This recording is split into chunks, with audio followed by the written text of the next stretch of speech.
My name is John Wood. I'm the CEO of Healthcare Alliance and a man in long-term recovery. My name is Allie Robinson, and I'm the co-host of Mindful Healing. And today we are super blessed to have with us Vern, Eleazer, one of my dear friends and colleagues. I'm Vern, Eleazer, and I am the VP of HCANA and Clinical Director of Oasis Recovery Center and also in long-term recovery. Really glad to be here today. Yeah, it's awesome. It's super exciting. Vern, the whole reason of us kind of getting together and having this podcast is to find out more about you. I know you have quite the story, and we want to share that, you know. We want to hear about your experience within your journey of recovery, your journey in the field, proper practices within the field, but you know, anywhere you want to take it, we want to hear about it. We're so blessed to have you in today, and I'm excited to hear your story. All right, terrific. Thank you. Yeah. Thank you both. Yeah. Let's see, my story. From New York, from Long Island. Grew up on Long Island, and from a very young age, my parents told me that I was going to college. And part of the reason that was so important to my family is because my mother always wanted to go to college, and her guidance counselor didn't call her down and talk to her about college at all. And so she really instilled in myself and my brother, that we were going to go to college. So 5 years old, people would ask me, what are you going to be? What are you going to do? I'm going to college. I love that. Yeah. I wish my family did that. Yeah. So because of that, I was a decent student, have some learning disability. But the neat thing about my family is they didn't use that as an excuse. I still was going to college. Yeah, So yeah. I had to compensate for the fact that I had a learning disability. Played sports in school. Believe it or not, back in the day, I was the female athlete of the year. Wow. If I was tall, I would have been mean, but I'm not that tall. And what did you play? I played volleyball. I played softball, first base. I played field hockey. I was the goalie. You did it all. Yeah, and basketball, the only reason why I got on the basketball team is because the year before the folks were drinking on the bus. Oh, okay. And so I got picked after that because they got kicked off. Yeah.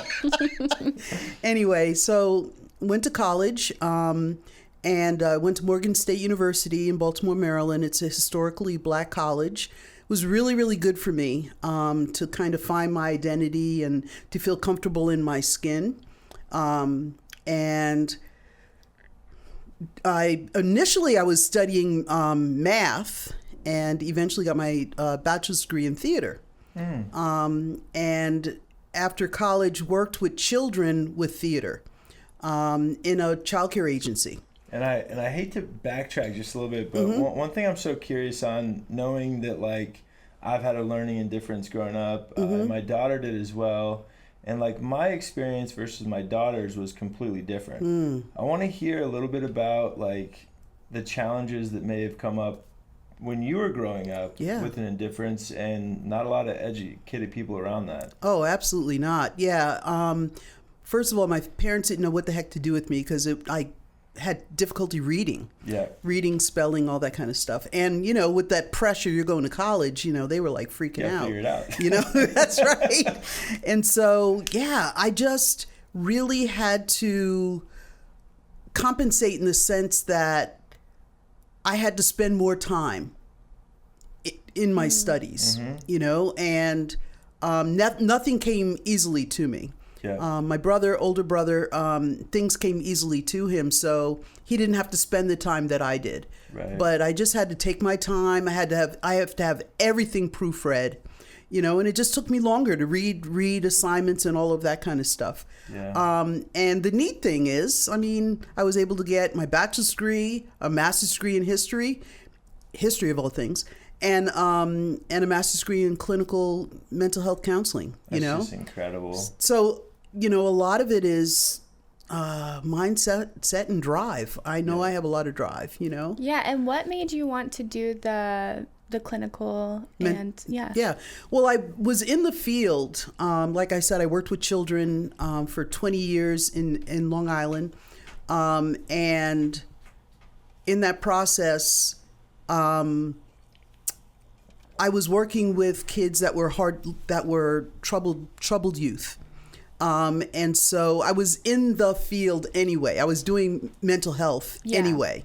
I've always been in mental health, the mental health field, but worked with children the first part of my career. And when I moved to this area, to Asheville, I worked with children at a Lida home. That's some work right there. It is a very tough place. We've had people quit from some of our centers, go over there, and then come running back with missing hair, scratch marks. Yes.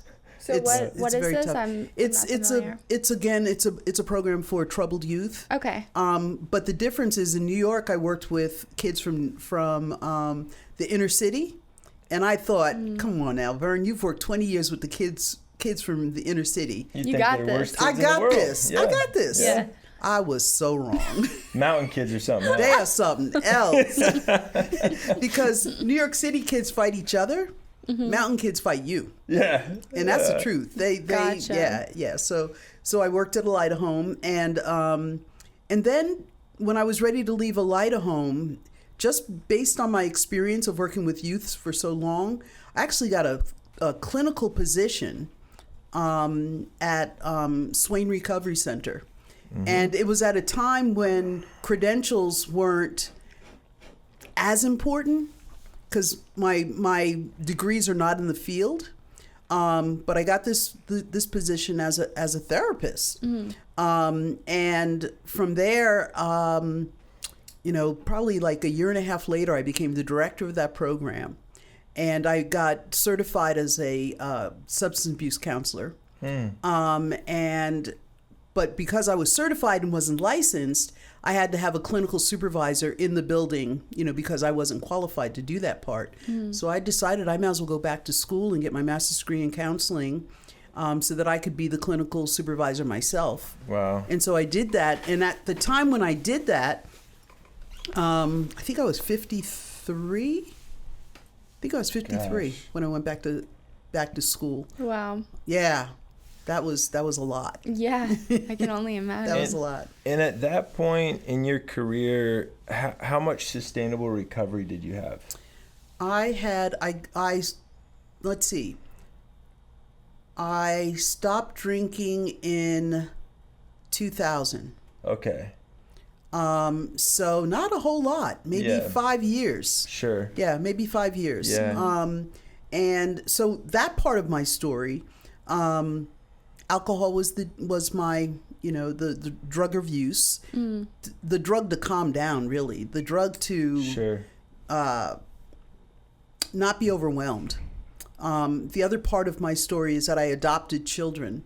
I adopted a bunch of kids. Well, I adopted 4, have 1 birth child, and fostered a bunch of kids, and worked with kids. So was you working with kids? Is that what made you want to adopt, or how did that come about? Yeah, that's a good question. How that came about is every time a child that I work with, they don't do this anymore, thank God. It's a good thing.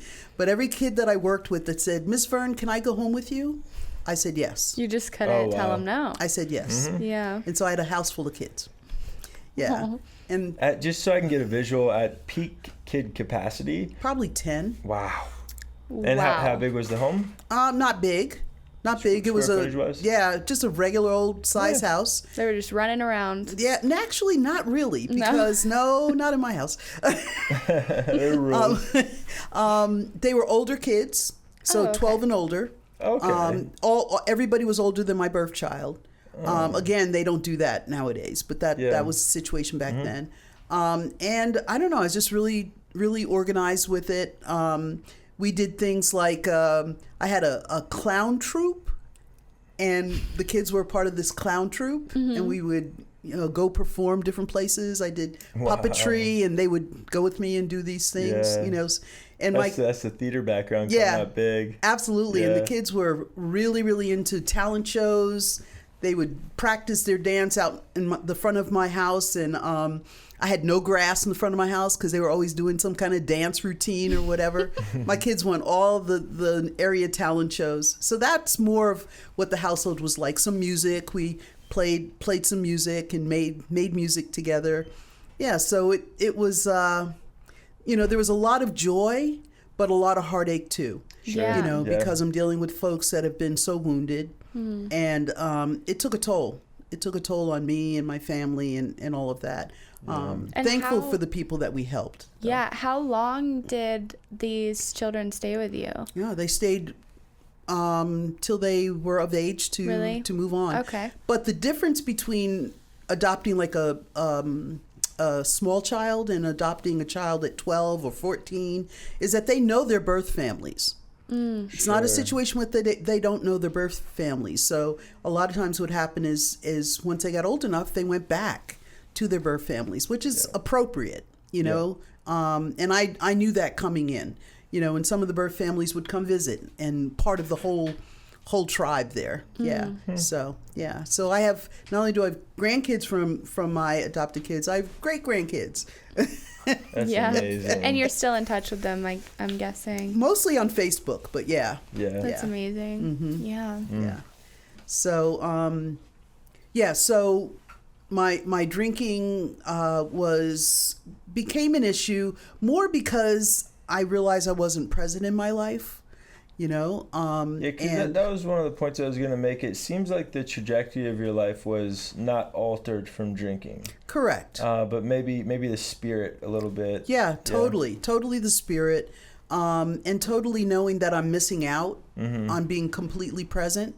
And it's interesting, the way my story goes is that I was married for 20 years, and I became really good friends with the lesbian couple, and watching them, I kind of had like a aha moment where I was like, wait a minute.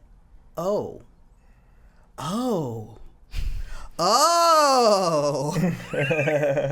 realized that part of my struggle in my marriage, and there wasn't like big struggle in it, but part of there was something missing for me. And I came home and I told my husband that, I'm a lesbian, and told my family. My mother had a fit. It was really hard for her, and my daughter had a fit because there was no arguing or anything like that between me and her father. Right. So it was really difficult. And when I came out, I haven't had a drink since. Oh, wow. That's so amazing. Yeah. Wow. So you really just, like when we talk about getting to the issue. Right. That was the issue. And it's so hard to get there, and you getting there after 20 years. That's crazy. And it sounds like from your story, you would give so much to people that you were losing yourself in the mix of it. No question. No question. Yeah, and just overwhelmed, just feeling overwhelmed, worn out, overwhelmed, you know. And so that's what the drinking did for me. Yeah. And so, I don't know, I'm just trying to understand this a little bit deeper. Was there more of a deeper meaning for you wanting to help these kids? Like, did you have a story when you were a kid that, was it? Yeah, that's a good question. It's a huge heart, maybe? Yeah, I think a huge heart. I think, there's a part of me that didn't feel understood. I'm 63 years old. No, I'm not. I'm 65 years old. Gave myself 2 years. 55, give or take. 52, 53, 63, whatever. But such a different world, so I was brought up kind of old school, where, if you were told be quiet, you were quiet. I can relate to that. Same. And there was no discussing how you feel. That just didn't exist, And so I think that's that was my wounding, not feeling understood, not feeling listened to, and wanting to be that for somebody else, you know? Yeah. I love that. So, yeah, it just was natural for me. Kids loved me. I was fun, you know? You still are. Thank you. And, yeah, so I was able to help a lot of people. It's Yeah. amazing. So And- fast forwarding back into Swain, just speak to us a little bit about that experience, you know, and the different cognitions you had throughout your 12 year there. I believe it was 12 years 13, or more, 13 years, yeah. But yeah, just give us the full cliff notes on that, because that was quite the journey. Before that, you weren't even fully licensed within this Correct. space of addiction. Correct. But yeah, tell us about that. Yeah, so as I told you, I went there as the therapist for the adolescent, you know, group. The thing about Swain is this: you'll never hear of this probably anywhere else. We had adolescents and adults in treatment in the same facility on the same floor at the same time. Substance abuse treatment. Just couldn't imagine. What? Yes. Yeah. How is that even a thing? Well, it was sustainable for a very long time. 30 years. but 30 that's years. not a thing No, anymore. they closed since, but Yep. but it wasn't. They closed not because it wasn't working. It just funding. It was a nonprofit. Was it like their State ran, children or was Adolescents. Okay. Adolescents and adults. Okay. Men and women. You know, the floors were divided such that the kids were safe. But the neat thing about Swain is it was really positive for the adolescents, because I think the fact that they were on the floor with adults kind of raised the standard of behavior. We didn't have any fights. Oh, I Wow. love that. None. The 13 years I was there, we never had fights. And you never hear of that when you're working with adolescents. No, because No. you're in the same demographic as a lot of homes, Yes. but completely different experience for the clients. Yes. Yeah. And as far as leadership on the, you know, on the unit, if the kid was there 3 weeks and they get some leadership, they got the leadership, same leadership that the adults got, you know? Nice. So the experience was a lot of the things that I've wanted to implement at Oasis, I wanted to implement at Swain. You know, the mindfulness based and the holistic and all of that. And we did some of that. But, you know, we're talking real shoestring kind of budget. It's Yep. nonprofit. Yeah. So we did the best we could. But it's so neat to be like at Oasis where we can really do, like, all the ideas that I've had, I've been able to, you know, to brainstorm even larger. Like, how can we make this better? How can we help people more? You know, how can we engage people more? All of that I've been able to do at Oasis because we've had the means to do that. And it's really so special, you know. And I'm thankful for the years I had. All those years, I when you consider, I worked for a nonprofit for 30-something years. Yeah. Wow. You know, and then to go into for-profit, you know, I feel like I paid my dues to some extent. Oh, you know, did. Yeah. And now I'm able to help, you know, folks that may have insurance and still need the same kind of help. You know, Yeah. and we're able to, like I said, we can do so many incredible creative things with people. You know, and that's the opportunity that I've been afforded. Yeah, that's awesome. So I'm guessing at the other place that you were at, is that what got you into wanting to help people in addiction? Yeah. Okay. Actually, thank you. Good question. I started working with people in addiction at a Lida home. I co-facilitated a substance abuse group with a therapist. And that really sparked my interest as far as substance abuse treatment is concerned. And that's why I applied for Swain when I was ready to move on, you know, not knowing if I could get the position. Actually, I probably did think I could get the position. Of course but you did. anyway. Of course you did. Yeah. Too likable not to. Yeah, so it was pretty amazing. And then to be be able to step into administration there and then eventually become the director was perfect. It was really better because that was really my track. I'd been in management prior to that. That's what I'd been doing. And so it was cool. Okay. Mm-hmm. Yeah, so I don't think I've heard the story, maybe I'm wrong, about how you two met initially. Yeah, it's a good story.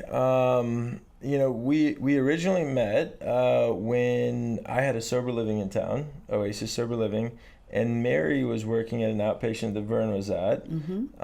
And she's like, there's just someone you got to meet. And I was like, I would love to set it up. And the first time I met Vern, I thought she was incredible. Walked into her office. The space was laid out very therapeutically. And we were nobody, no experience. We just had a little sober living trying to figure out how we can work with this outpatient. And Vern took the time and she saw me. And when someone does that, you don't forget them. Mm-hmm. So I always in the back of my head was thinking, after that meeting, no one knew that we wanted to do a treatment center maybe a year later. I did. In the back of my head, I always was thinking about Vern, like that would be the perfect piece. Mm. That's the first time I met Vern. And how many years ago? I want to hear Vern's side of the story. Yeah. Yeah. I wonder. Yes. Do you remember? The first meeting? I absolutely remember it. Uh-huh. And what probably thinking, who's this guy? Huh? Probably thinking, who's this guy? A little bit. This is young whippersnapper, But an amazing thing also happened. The synergy was crazy. It was. What happened was somebody that John was going to be in business with, I had also a relationship with. And when this person was figuring out if he wanted to be in business with John or not, he was talking to me. Then he made the decision to go into business with John. And then that particular program I was kind of moonlighting at was closing at pretty much at the same time. And so then he and John talked, and then John, as you heard the part, got down on his knees and asked me to marry him in business. Yep. And so, the timing was just absolutely perfect. And I actually moved my IOP or alumni group and some of the IOP clients. And some of the IOP clients to Oasis. So we were actually the first part of the business. Oh yeah. Oh, okay. When Oasis started. I had no idea about that. Yeah, we had an alumni group that had been active already for a couple years that was coming to Oasis in the beginning. Mm-hmm. Wow. Yep. Yeah. Well, that's an amazing story how you guys met. Yeah. Yeah.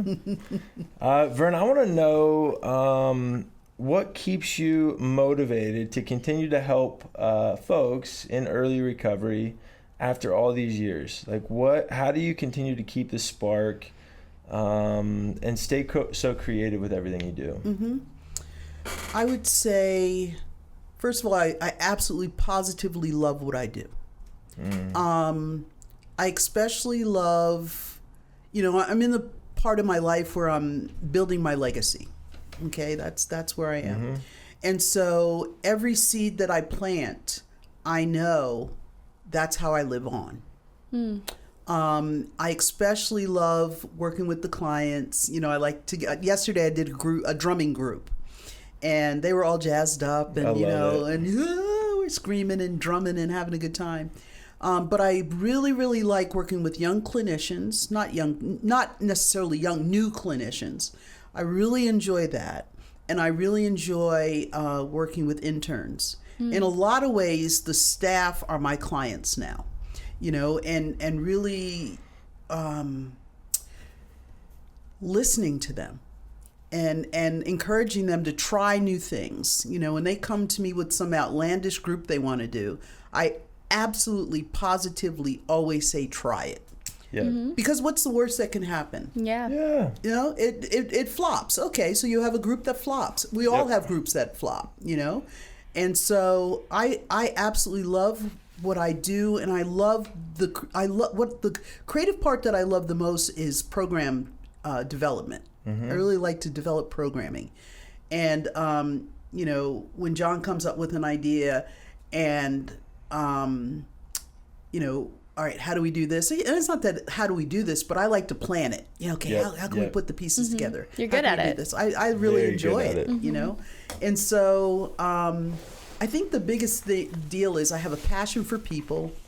I had a client the other day say, Vern, when you come to get me for a session, and there could be a room full of people, when you look at me, I'm the only person in the room. Yep. I was like, really? Yeah, and that's just part of your didn't even aura. know that. Yeah, it's part of your aura, and that's what I experienced the first time I met you. Me too. And there wasn't other people in the room, but it's just like you take the time to see people, and I've definitely learned from you in that regard too. And I try so hard, I always have, to really just stop the brain and experience whoever you're with. Yeah, I mean, I have another question, segueing a little bit. So you're definitely a true professional in our field. You've been doing it a very long time. Where do you see the industry going, and what do you think centers need to do, or individuals that are seeking recovery need to do to be successful? I would say define values. I think it's really important for people to define their values. What's really important to you? And to find your passion. Yes. Because if you find your passion, you don't need anything else. You don't need anything else. You don't need to use drugs. You don't need to, disappear or numb out or whatever. Find your passion. And it doesn't matter what that is. To non-judgmentally look within and to say, this is what I love. And this is what I need to be doing with my life,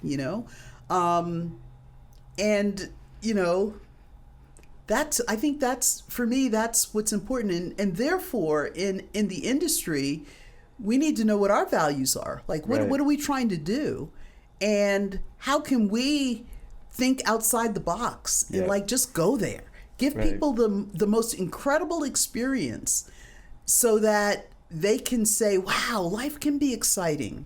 Wow, my adrenaline was pumped, Hashtag hot air balloons. Yes, absolutely. About 8 months in. That was awesome. Yeah. And so I think that's the key, because part of the thing that drugs does, it numbs the person out. They're not in their bodies. They're gone. What does it feel like to be alive? Yes. And sometimes that's scary. It is, yeah. And so holding someone's hand so that they can live, come on, we're going to do this together. Yes. Let's try it. Yeah. Let's move our bodies. Let's paint. Let's draw. Let's run a marathon. Whatever it is. Play in a golf tournament. Yeah. Exactly. And lose. And that's fine. Lose, yes. And hopefully you win some. Absolutely. We don't have to be perfect at it. No, just working towards it. Yeah, I've seen it in addiction. You lose yourself, and then you lose the things that you love. And I think that what you guys are doing, really, you're working towards letting those people find what they love, and doing that and just guiding them I've seen it so many times. It's helped. Yeah. Absolutely. So I think that's what we need to do in the industry. Listen to clients. That's the other thing. Listen to them. Yeah. They'll tell us what they want and what they need. We just listen to them. Yeah. If you could have any wish in the industry for some of the red tape versus what we know is effective, what would you see change from a regulation standpoint? I would say we don't. There's the part of regulations that we need is for safety. Sure. Yep. Beyond that, let folks do their thing. Let folks, try different things. That's kind of where I'm at. I want everyone to be safe, and when I say think outside the box, I mean way outside of the box. Me too. Yeah. Let's take folks camping. Let's take folks, nature is a huge thing. Yeah, it's so big here. We're so blessed to be where we're at. But yeah, I mean, hang gliding, like, how could you forget that? You would not. Being 30 days sober from whatever drug you're on to hang gliding up the side of a mountain. I'm not going with you. Yeah, but I'm probably not doing that one either anymore. Now, when we started Oasis, I probably would have. Yeah. Yeah. And another question I had for you was, back whenever you were going through your addiction, what was the point? I mean, I remember you telling me, but did you go get help? Did you do it by yourself? Like, good question. What was that? Yeah, I went to AA. Okay. I went to gay AA. Oh, wow. And I learned how to be gay and get sober at the same time. I love it. That's it was incredible that was available for you. Yeah, on Long Island in New York. Yeah. Every single night of the week there was a meeting. I might have to drive a little while, but I went to a meeting every night, and that, I found my people, I found myself, and I learned to be with people that didn't use, and had a lot of fun, a lot of good parties, a lot of good dancing, Yeah. Oh yeah, and we got sober. That's amazing. I will say, I feel like one thing that's good, that's also very challenging with society, I think addiction's always been a thing, from as long as you can look back. But having it be non-taboo, like when I was in my first addiction, I remember I went into my first AA meeting, and I knew nothing about it. I didn't know really recovery was a thing. I didn't really know addiction was a thing. I didn't really know I was addicted, to be honest. And I walked in the meeting, I left about 10 minutes later, and I didn't go back to any meetings for years, because I just thought it was so weird, whatever they were talking about. But now I feel like we're educating youth younger, that there's help, that it's okay, and that there's so many different avenues outside of AA and options to live out your life fully. Absolutely. And so part of all of the news press and the issues with the opioid crisis and everything else has actually given us the ability to get it out there and make it be less taboo around being in recovery. Yeah, absolutely. Yeah. And now I don't, for myself, I don't use AA now. I used AA maybe the first 3 years of my recovery. And then I was on a spiritual journey. And, I found spiritual community. And that's where I get my filling, from my spiritual community. And addiction the point is, when recovery is a spiritual journey, and that can mean many, many different things. And I love the fact that now there's so many different paths that people can take, because there is no one box that fits all. No. When I went to AA at the first time being a black woman, I was like, look, let me tell you something. I'm not making coffee for none of y'all up in here, because I didn't need to be, suppressed. Sure. Yep. That's not what I needed. I needed to be free. And so, so it takes lots of different paths. It takes lots of different opportunities for people. But again, I think what's most important, one thing I haven't even mentioned, is just connection. Yeah, connection is huge. Yeah. We're a people that we grow and thrive in connection. And so connection is huge. And that's why my going to AA and finding gay people in AA was good for me at that point. I found people, my people, and so in recovery, if people can find their people, whatever that means, and feel like a part of something and feel that like they belong. Yeah. That's how we recover, my being able to look at you and say, yeah, I see me in you. Your story sounds like my story. We've done this together. We've done this similar journey together. Yeah. And that helps tremendously. And I think that's one of the hardest things for people in early recovery. I didn't really have anywhere to go, but going into AA meetings this time around, a little over 6 years ago, I guess now, yeah, I saw my people, and I saw some that were struggling as bad as I was. Yeah. And that was comforting. And the conversations that we were able to have in our articulations in those moments when you're 1, 2, 3, 1 week sober, 1 month sober, you're on the same wavelength. That's right. And you're coming up together. That's very comforting. Mm-hmm. But I think that's the trickiest part, though, getting people past that first phase, right? And then connecting them with the communities that they fully resonate with. Yeah. Their people that see them. Yeah. Yeah. Yeah, and I remember like when I was on the opposite side of everything, so I was watching my family kill themselves with addiction, and I was on the other side of it where I was watching this but couldn't help them. And that is, I wouldn't say as hard, but it's very hard to watch the people you love go through that. Absolutely. And having to like not be able to do anything about it. Have you seen like families from the people that you've touched, differences with the family once they've graduated the program, things like that? Yeah, I just did a couple session with an older couple, and one partner, I'll put it that way, one partner is in treatment and the other one is not. And the one that's not was trying to tell the partner that's in recovery what to do.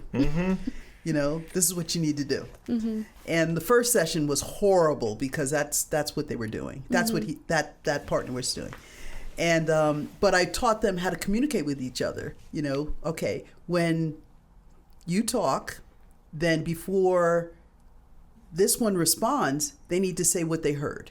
And so they did that. That's what we practiced the first session. This session was so different because the partner that was trying to tell the other one what to do actually was listening. And then the partner that is in recovery was able to say, yeah, I don't need you to be my caretaker. I need you to be my partner. Yeah. Yeah, exactly. And it's so beautiful because you're absolutely right. You can't do it for someone else. And it's hard to watch. It's so hard to watch, you know? And what I told the partner that's on recovery, I said, my suggestion is Al-Anon. You need to have your own journey of recovery. You're in recovery. Your partner's in recovery. Everybody's in recovery. But it's, you know, you can't be the sponsor. All you can do is love and support. Yep. Yeah. I've had to learn And it you the know. hard way. You know. Yeah. And then, you know, if whatever journey they decide to go on, it's out of your hands. And that's the biggest and hardest thing that I had to understand is like whatever he or she's going to do, I can just support it or I can just back away and let them do what they're going to do. Yeah. And it's heart-wrenching. It is. You know, until they, you know, hopefully they find their path themselves. But you know what? If they find their path themselves, then they can say, I found my path. Yeah, exactly. You know, That's amazing to watch. Absolutely. Yeah. Yeah, I love that. Well, I just so appreciate you spending some time with us. Yeah. I mean, I know you're crazy busy. We could go on for hours, I'm sure. There's so many little nuances about your story. You got to feel good about it. You got to feel good about the work that you've given back to society, and the work and the impact you're having on people's lives today. I mean, I would think you've had a super blessed life from an outside perspective. Oh, no question. Yeah. Totally blessed. Yeah, and just getting better. It is getting better. I love it. Oh, man. Thank you. Yeah, thank you. Thank you guys so much for enjoying Vern's story with me on Mindful Healing. We're grateful that you tuned in. Please don't miss the next episode when we get it out.